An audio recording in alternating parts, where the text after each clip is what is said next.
Friends, Plassey के युद्ध के बाद अगर East India Company Bengal, Bihar और उड़ीसा का किंग मेकर बन गया था, तो बक्सर के युद्ध के बाद East India Company Bengal, Bihar और उड़ीसा का किंग मेकर से खुद ही किंग बन गया था। प्लासी के युद्ध के बाद बंगाल की लूट शुरू हो चुकी थी। ईस्ट इंडिया कंपनी ने बंगाल की ट्रेजरी से करीब करीब 2.5 मिलियन पाउंड प्राप्त किए थे, जिसकी वैल्यू आज करीब करीब 3,000 करोड़ के आसपास है। रॉबर्ट क्लाइव ने व्यक्तिगत रूप से काफ़ी बड़ी संपत्ति अर्जित की। Robert Clive east India company को एक कलर की तरह ज्वाइन किया था और उसकी सैलरी मात्र 5 पाउंड पर ईयर थी। प्लासी के युद्ध के बाद रॉबर्ट क्लाइव को एक बड़ी रकम और साथ साथ एक बड़ा जागीर भी मिला। रॉबर्ट क्लाइव जब वापस इंग्लैंड गया तो उसकी संपत्ति करीब करीब 500,000 पाउंड थी, जिसकी वैल्यू आज करीब करीब 800 करोड़ के आसपास है। प्लासी के युद्ध के बाद ईस्ट इंडिया कंपनी ने मीर जाफर को बंगाल का कठपुतली नवाब बनाया था। ईस्ट इंडिया कंपनी व्यापार में हो रहे लाभ से संतुष्ट नहीं था और बंगाल की जो रेवेन्यू थी उसमें से भी कुछ हिस्सा चाहता था।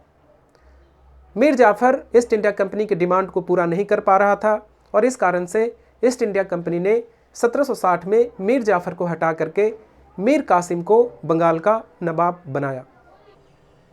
बंगाल का नवाब बनने के बाद Mir Qasim East India Company के आशाओं के विपरीत काम करने लगा। मीर कासिम दस्तक के मिसयूज को बंद करना चाहता था। दस्तक एक पास था जिसे कि मुगल शासक फर्रुखसियर ने ईस्ट इंडिया कंपनी को ग्रांट किया था।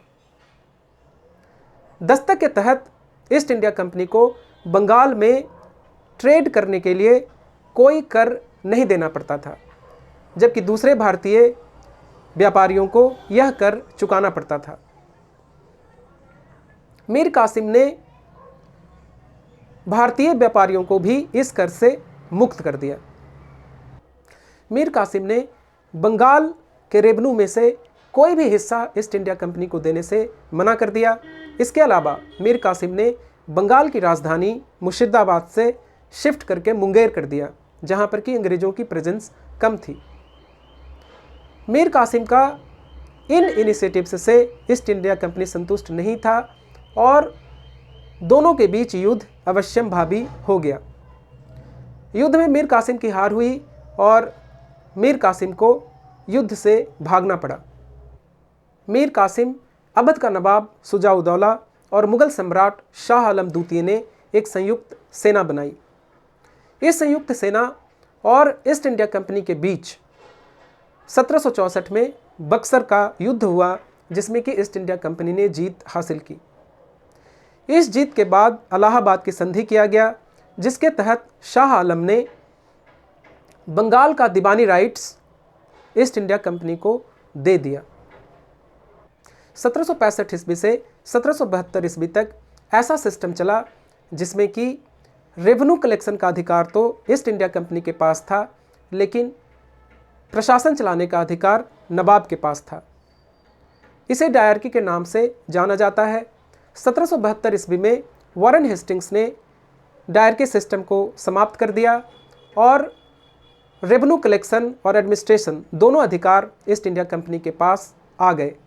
नवाब के सारे अधिकार समाप्त कर दिए गए और नवाब के लिए पेंशन का प्रोविज़न बना दिया गया। इस अवधि के दौरान ईस्ट इंडिया कंपनी के द्वारा बंगाल की अभूतपूर्व लूट की गई।